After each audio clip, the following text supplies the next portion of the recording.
infección y de ahí de la infección llevarse o producirse una enfermedad. ¿Ok? Entonces, para nosotros es bien importante tener conocimiento de cómo podemos controlar nosotros ese crecimiento bacteriano que no pase a una infección y que no pase a una enfermedad. ¿Ok? Ya esto es.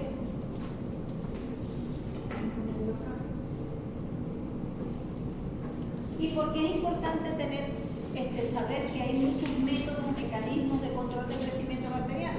Porque como parte de nuestra labor, ¿qué es? Como médico veterinario en el área de la salud pública o de la salud animal, preservar la salud de los animales, ¿verdad? Y si siempre hablamos de que ahí tenemos que tener medidas higiénicas con el bendito COVID, ¿se acuerdan? Todas esas estrategias eran ¿para qué? Para un control y crecimiento que se hizo ¿Okay? Entonces, eso ya a nivel de práctica o en la vida actual, vamos a hablar de ciertos conceptos que tenemos que tener claros.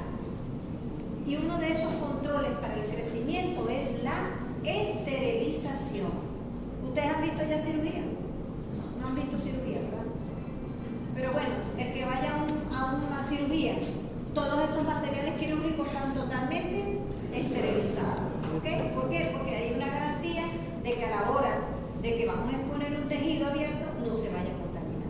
Entonces, esa es la primera práctica de control y crecimiento bacteriano. ¿Quién me lee la definición? No, que no sea de rojo. Total inactivación irreversible de todas las formas de vida microbiana, incluyendo esporas, en términos de la capacidad del organismo para reproducirse. ¿Qué quiere decir irreversible? Que no puede. Entonces, después hablamos de que ese instrumento que vamos a usar, por ejemplo, cuando ustedes vayan a ver prácticas de cirugía, que les manden a comprar todo su instrumental, ese instrumental lo vuelven y lo llevan estéril cada vez que vayan a una práctica. Entonces, ese material tiene que estar estéril. ¿Está estéril o no está estéril? ¿Ok? Entonces, otro concepto de esterilización es esto: la utilización de procedimientos químicos o físicos para destruir toda forma microbiana, llámese bacterias, hongos y virus. ¿Ok? Entonces, cuando hablamos de condición estéril en microbiología, es que está ausencia total de cualquier microorganismo. ¿Ok? Entonces, aquí vemos una microfotografía de lo que puede ser un hongo, una bacteria que incluso tiene espora en su interior, y los virus que están dentro de la célula. Son microfotografías electrónicas. ¿Ok? Simplemente lo tengo allí para que vayan. Bueno, en virología me imagino que se cansaron de ver virus hasta apuntar para el techo. Entonces, no. Entonces, dentro de esos agentes esterilizantes tenemos tres tipos. Los que provocan pérdida de la viabilidad. ¿Qué quiere decir pérdida de la viabilidad? Se muere, ¿verdad? Simplemente pérdida de la viabilidad. Se van a morir. Los que provocan una separación de esos microorganismos de sustancias líquidas como la filtración. Entonces, dentro de estos que provocan la pérdida de la viabilidad tenemos agentes físicos y agentes químicos. Dentro de lo físico tenemos la temperatura o calor y las radiaciones. ¿Han oído hablar de lo que es la luz ultravioleta y eso? Okay. Y dentro de los agentes químicos también tenemos gases y agentes antioxidantes. Nos vamos a quedar aquí, en la parte de la temperatura. ¿Por qué? Porque eso es bien importante, tener el conocimiento de que hay categorías de bacterias que según el grado de temperatura afectado o no, ellas pueden crecer. ¿Okay?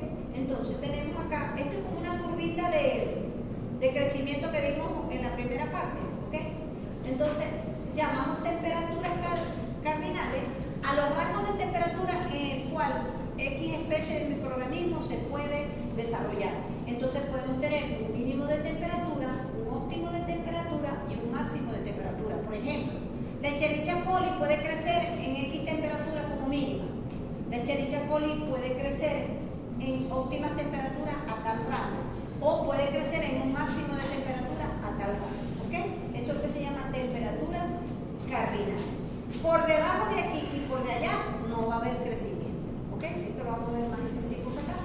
Fíjense, esto es bien importante. ¿Por qué? Porque estas son términos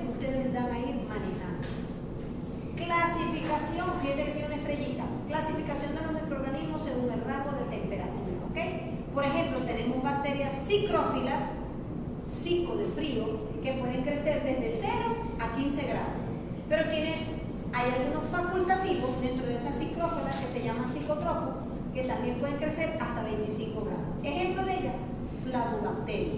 Entonces, cuando ya ustedes oigan de que es un término bacterias psicrófilas, quiere decir que son unas bacterias que se pueden desarrollar en un rango desde 0 temperatura hasta 15 grados. Si llegan a 25 son psicotrófas. Tenemos las mesófilas, que es un rango de temperatura donde crecen la mayoría de las bacterias patógenas, de 5 a 45 grados. Ejemplo de ellas, la mayoría de los patógenos, todo lo que piensen ustedes en su cabeza. Y tenemos unas bacterias termófilas que pueden crecer en 50 grados centígrados o más. Y aquí tenemos el termus acuático. Ahí en esta categoría podemos hablar también de las bacterias azufradas, esas que crecen. Ustedes han escuchado de las aguas termales, que son a base de azufre. Ahí hay bacterias entonces de ese tipo, termófilas. ¿Qué es lo importante de acá? Los términos a utilizar, ¿ok? Que hay bacterias psicrófilas, mesófilas y termófilas. Ojo con eso, ¿ok? Aquí podemos ver esos rangos de temperatura que, por ejemplo, las psicrófilas pueden crecer desde menos 10 grados hasta 20. ¿Lo ven acá? Las psicotrofas, que son las facultativas, pueden crecer de 0 grados hasta 30. Las mesófilas de 10 grados hasta 50. Tenemos las termófilas de 40 a como 75 y las hipertermófilas como desde 68 grados hasta 100 grados.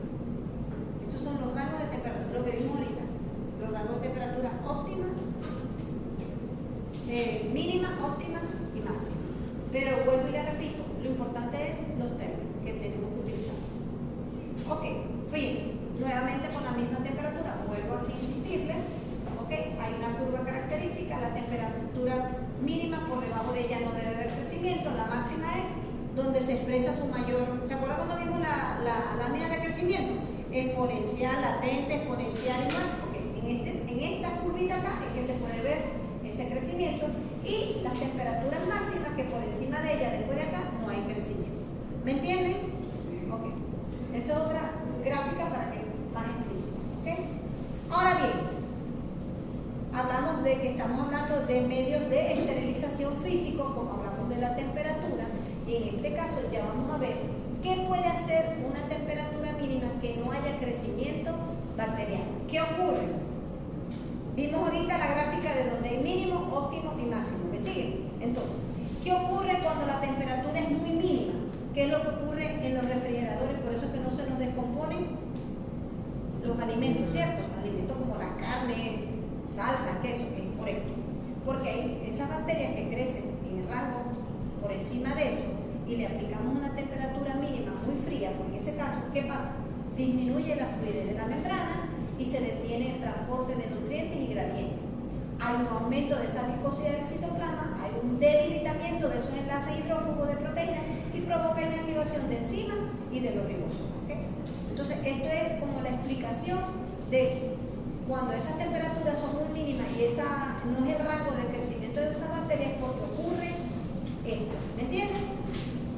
Vamos a ver el caso contrario. ¿Qué ocurre cuando hay temperaturas máximas?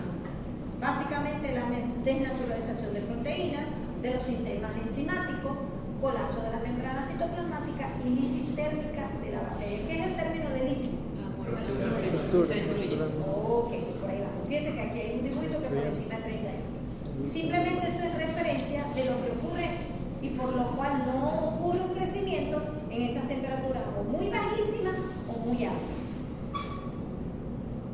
Ok, estos son términos también que podemos hablar, que a nivel del estudio en el laboratorio llamamos tiempo de muerte térmica, que es el tiempo más corto donde podemos matar el 100% de esas bacterias, ¿okay?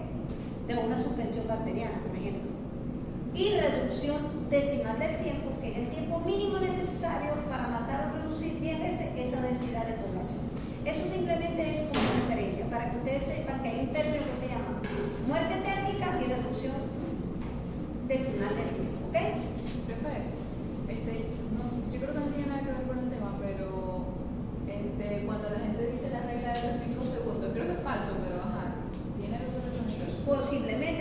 utilizar. O sea, sobre la replicación de que tanto se vaya a Exacto, porque hay X bacterias que pueden ser muy sensibles en esos 5 segundos a esa temperatura a la cual vas a estar. No, me refiero a que se cae algo. Y lo que puede- dicen, Ya, bueno, pero eso tendríamos que hacer estudios.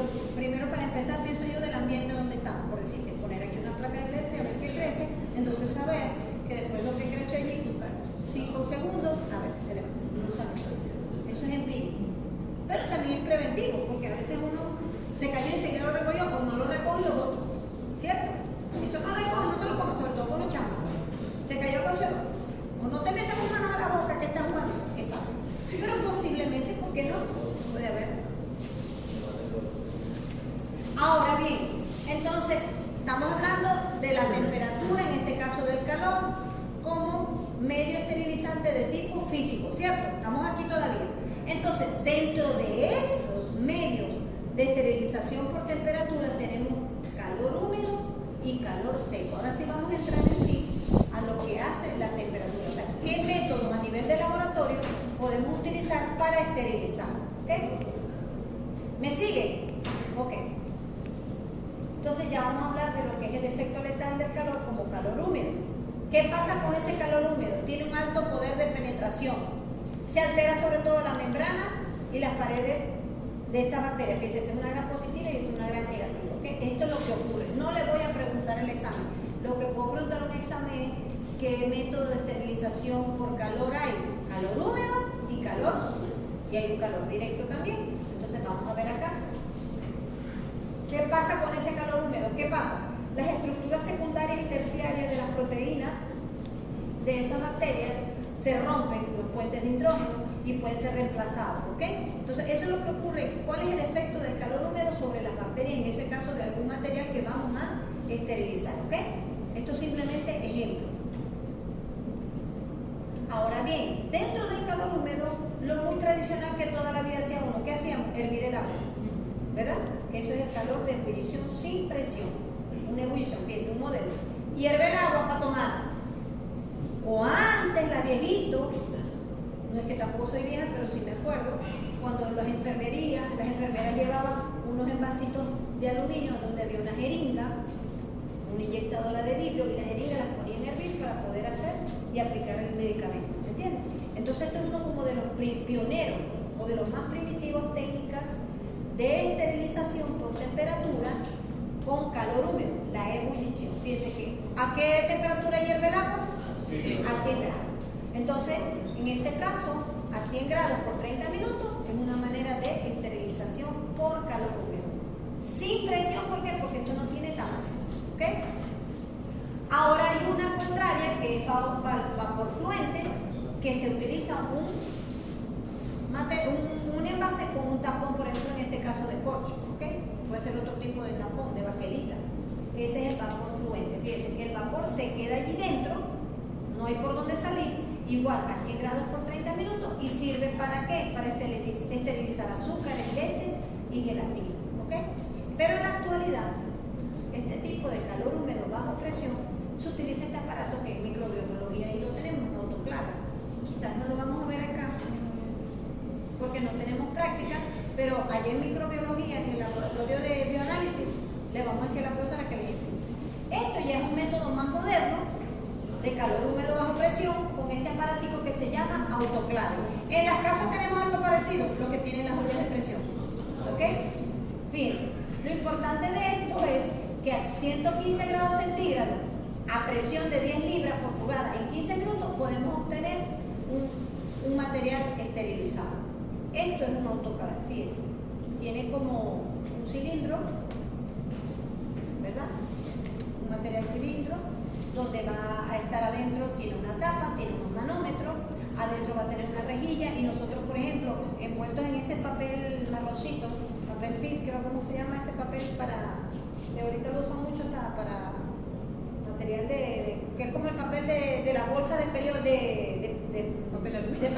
panadería, que es un papel, ¿cómo se llama ese papel? Se me fue la idea. Que es marroncito. Sí, se puede. Ok, por ejemplo,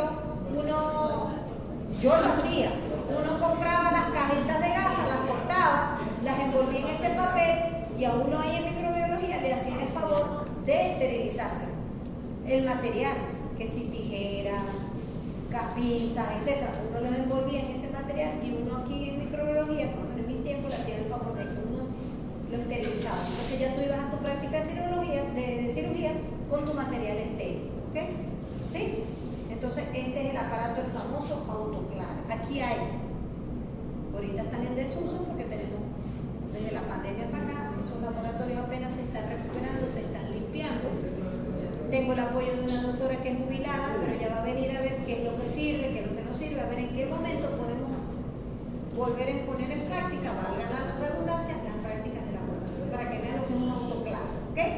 Esto, cada microorganismo tiene sus especificidades. Si uno quiere esterilizar cierto material a tanto tiempo, a tanta libre presión, eso va a quedar esterilizado. O sea, hay como una guía, no es que voy a meter eso por meterlo y ya lo saqué, no.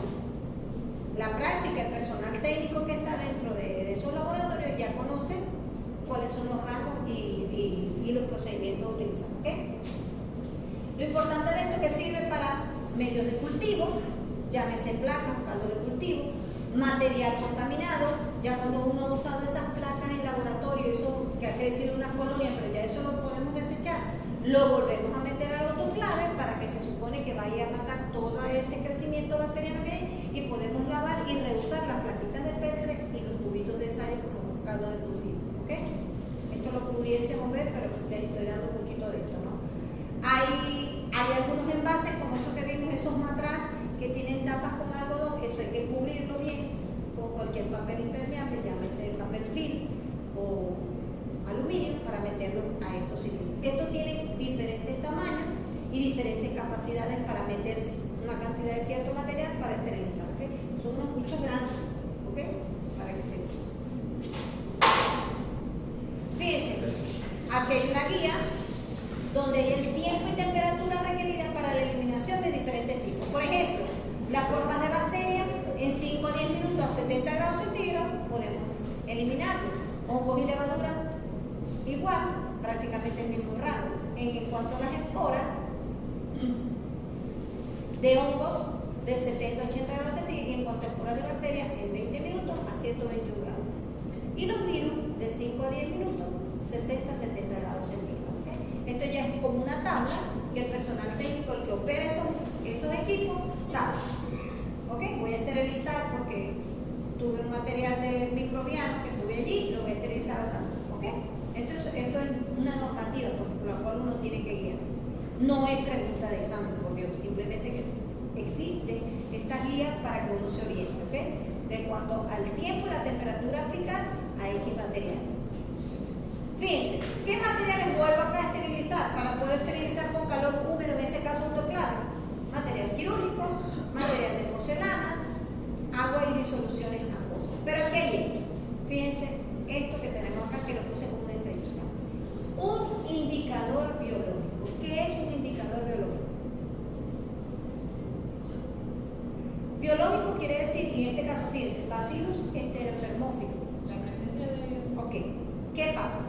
Si yo voy a esterilizar cierto material, por decirle algo esto, yo lleno una plaquita de Petri o un caldo de cultivo, he sembrado el Bacillus estereotermófilo y lo meto al autoclave con ese material que voy a esterilizar por el tiempo adecuado. ¿Ok?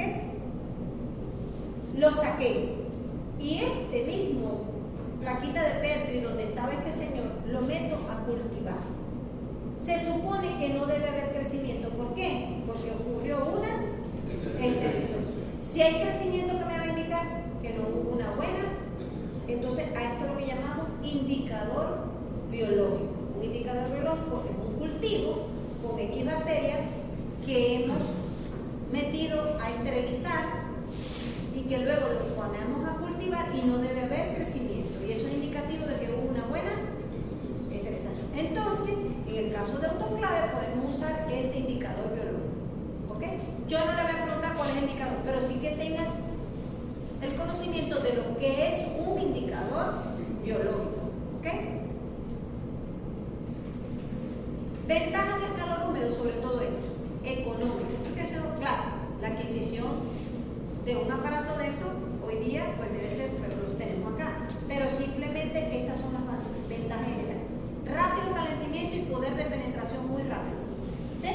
bacterias y esporas en corto tiempo, como lo vimos en la tabla no de los residuos tóxicos. Hay un bajo deterioro del material expuesto, o sea, no se va a dañar ese material quirúrgico, solo sí que tenga otro compuesto del material ese metálico que se vaya a correr con el vapor de agua, ahí no lo podemos esterilizar, ¿ok? Y es económico, ¿ok? Desventajas de calor húmedo, que no permite esterilizar soluciones que formen emulsiones con agua, o sea, soluciones como que emulsionadas de agua con aceite. Es corrosivo en ciertos materiales instrumentales, o sea, que sean de hierro, algo que el vapor y el agua nos vaya a deteriorar. Y altera material termolábil. Por ejemplo, placas, esta es una placa con agar sangre, o que tiene azúcares o líquidos biológicos, como en este caso, no se pueden esterilizar en autoclave porque se va a destruir su composición química, o sea, porque se va a alisar y se va a dar proteína de la leche, en caso si un caldo de cultivo de leche, un caldo de sangre, como en este caso. Entonces, estos señores que están acá no se pueden esterilizar. ¿Qué pasa? Que si ya yo he usado en el laboratorio este tipo de material, de medios de cultivo, que ya lo que voy a desechar, yo sí lo puedo meter, porque lo que me interesa es que se destruya. Y luego descarto ese material y vuelvo a lavar y obtengo mis plaquitas nuevas o mis tubitos de ensayo nuevos para una próxima actividad. ¿Sí me entienden? Okay. Seguimos con el calor húmedo. Hay otro tipo de calor húmedo que se llama el método de esterilización fraccionada o tindalización. ¿Ok? En este caso se utilizan para aquellos materiales que no soportan más de 100 grados centígrados. Y este método lo tenemos, hay un autoclave de vapor caliente. Ya vimos el autoclave normal, hay un autoclave de vapor caliente. Y esto es como un proceso de esterilización en 2 etapas. En una primera fase se calienta a una temperatura hasta de 50 a 100 grados por 1 o 2 horas. Y la segunda se le baja la temperatura por 24 horas. Se utiliza para materiales como los que no pudimos utilizar en el autoclave. Medios de cultivo que tengan hidratos de carbono, azúcares, leche, gelatina, suero, sangre, etc. ¿Okay? Entonces, para que sepan, usted va a decir, ay, entonces ¿dónde esterilizamos eso? En este autoclave por vapor caliente. ¿Sí? Bien, ahora vamos a ver otro tipo de medios de esterilización físico de temperatura. Ya vimos el calor húmedo, ahora es el calor seco, que son estos hornos de aire caliente, pero como ahora hoy en día usamos los air fryers. ¿Qué pasa con el calor seco? Él va a desecar, valga la redundancia, esa célula, la va a deshidratar. Por efectos tóxicos también va a producir efectos tóxicos elevados de sus electrolitos, de su composición química, de las membranas, de esos microorganismos que posiblemente estén en esos materiales que nosotros vamos a esterilizar. Entonces utilizamos el horno de Pasteur o horno de aire caliente, así se llama este modelo. Aquel mismo el autoclave, este se llama horno de Pasteur, también lo tenemos acá. Aquí existe un horno de eso. ¿Para qué sirve ese calor seco? Para esterilizar material de vidrio, metal, polvo, grasa y aceite. Y aquí hay otro indicador biológico, en este caso es el Bacillus subtilis. ¿Tienen claro lo que es el indicador biológico? Sí. Ok. Entonces en este caso sería nuevamente una placa, un cultivo de metido acá en el horno con el material de esterilizar por X tiempo. Al sacarlo se mete a cultivar y no debe crecer nada. O sea, no crecer nada quiere decir que hubo una esterilización efectiva, ¿verdad? Ok. Tenemos también los hornos de incineración o cremación, como tenemos hoy día a nivel de humanos, ¿ok?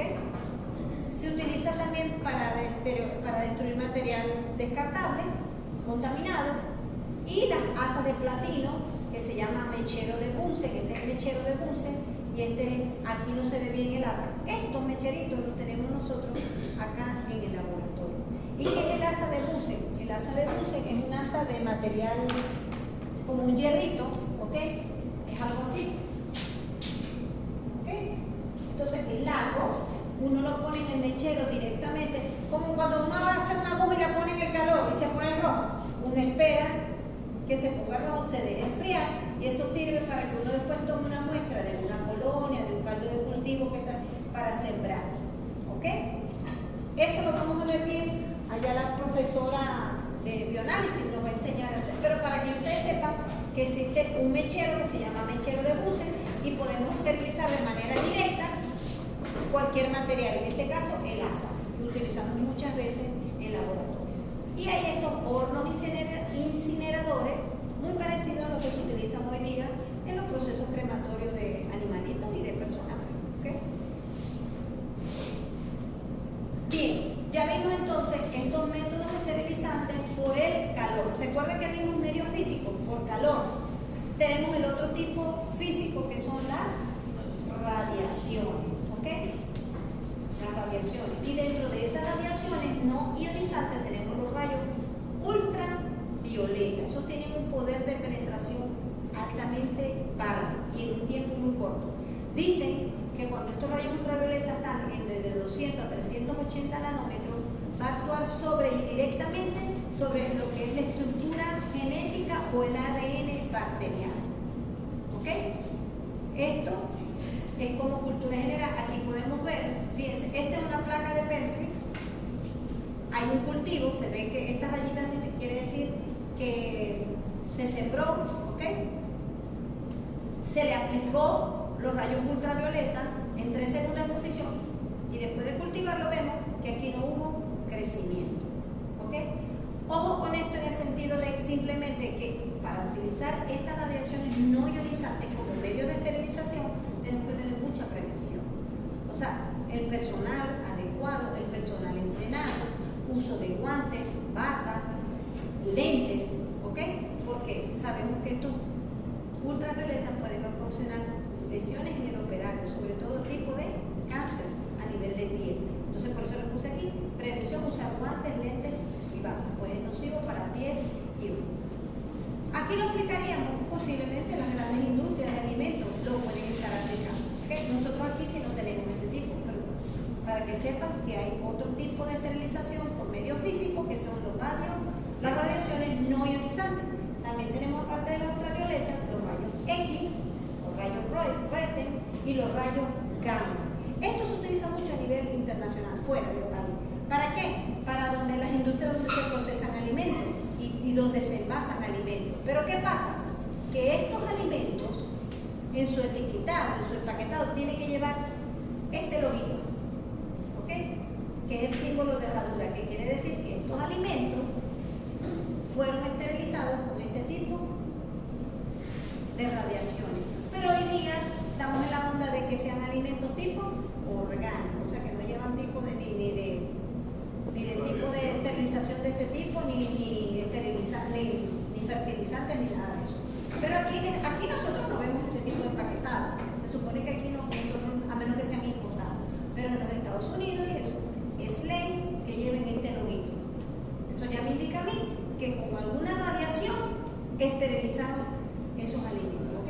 Y sobre todo alimentos lo que llaman de larga data, que son por lo menos como las leches UHT, de larga duración, alimentos que puedan preservarse, no los tienes que meter en la nevera, solo si lo abres, pero guardados en alacenas y cosas de eso, ¿ok? Tenemos otro tipo de radiaciones como son los rayos catódicos, ¿ok? Que también tienen un poder de penetración y se utilizan también, como dije acá, en materiales empacados, medicamentos, médicos quirúrgicos, ¿ok? Esto simplemente es como referencia. Salud, aquí lo tenemos. Esto es un esquema.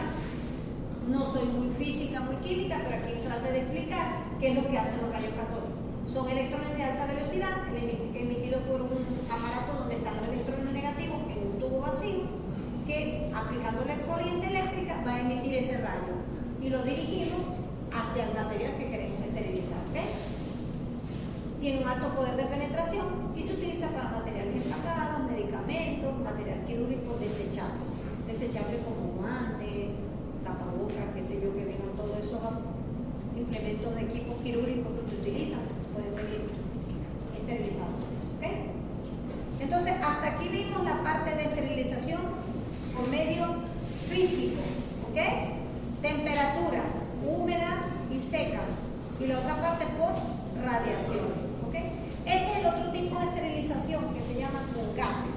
Fíjense, este es un tipo de esterilización entonces ya de tipo químico. Destruye enzimas esenciales y estructuras químicas esenciales de microorganismos. Los mayores gases que se utilizan ahorita, el óxido de etileno y el formaldehído y el glutardaldehído. Aquí vemos qué es lo que pueden realizar. Pero este proceso se hace lento debido si la concentración de gases no es adecuada, si hay una humedad relativa que no es óptima con lo que queremos esterilizar, el tiempo de exposición y de temperatura, y si hay sustancia o material orgánico. Por ejemplo, si esto lo utilizamos mucho cuando yo trabajaba en las incubadoras y en las nacedoras, ¿verdad? Se utilizaba este medio de esterilización. Estos son dos sustancias que cuando se forman emiten unos gases muy fuertes y se cierran las compuertas y se deja que eso haga su efecto. A nivel doméstico, muchos accidentes domésticos, cuando la señora quiere mezclar el cloro con el desinfectante, el de tapacañería, con la soda cáustica, y salen casi asfixiados. Lo han hecho porque han habido casos. Ese es un método, eso emite un gas tan fuerte que te limpia desde el cerebro hasta los pies, queda casi desmayado. Entonces, esa combinación de gases se utiliza mucho para esos sitios cerrados. Por lo menos yo en la incubadora, cuando yo trabajaba en la incubadora, ese era mi método de desinfección y de esterilización. ¿Ok?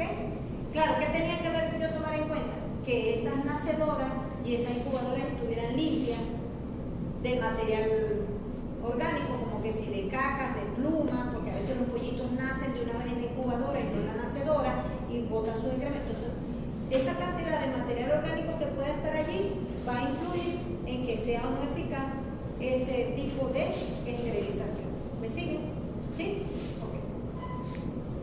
Simplemente como referencia entonces que también es una esterilización química que es por gases. Los más comunes, el óxido de etileno y el formaldehído y el glutardaldehído.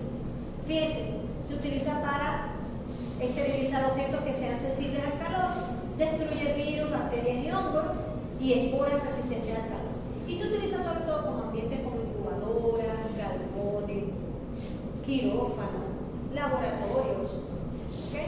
Yo tenía en la incubadora una área de vacunación de los pollitos y yo el método que utilizaba para esterilizar en ese caso era con luz ultravioleta. Le prendía por un rato desde afuera, apagaba y eso me quedaba porque ahí es donde conservaba yo las vacunas y ahí pasaba el cuarto de las vacunas de los pollitos que se salen vacunados de incubador. ¿Okay? Entonces para ese tipo de medios cerrados se pueden utilizar las radiaciones también o este tipo de esterilizaciones por gas. ¿Okay? Este es el último tipo de esterilización. Recuerda que vimos físicos, químicos y este tipo de filtración se utiliza más que todo para separar partículas microbianas de líquidos, ¿ok? Para remover microorganismos de líquidos, de gases y de aire. Muy utilizado en los laboratorios y en la industria farmacéutica. Este es un modelo esquemático. Lo importante de esto es que hay una cantidad de filtros de diferentes diámetros, de diferentes tamaños del poro para filtrar, y de acuerdo a lo que nosotros deseamos filtrar, vamos a utilizar este tipo de filtro, que si de asbesto o celulosa, que lo llaman el de 6, el de tierra de atomacea, como el de Beckefer, el de porcelana, que se llama el Chamberlain Pasteur, el de vidrio, el de nabro, el de disco celulosa. Y lo importante de esto es que son membranas, filtricos, que tienen unos diámetros muy chiquiticos, que de acuerdo a lo que vamos a esterilizar, como le dije, tiene ese tamaño de diámetro.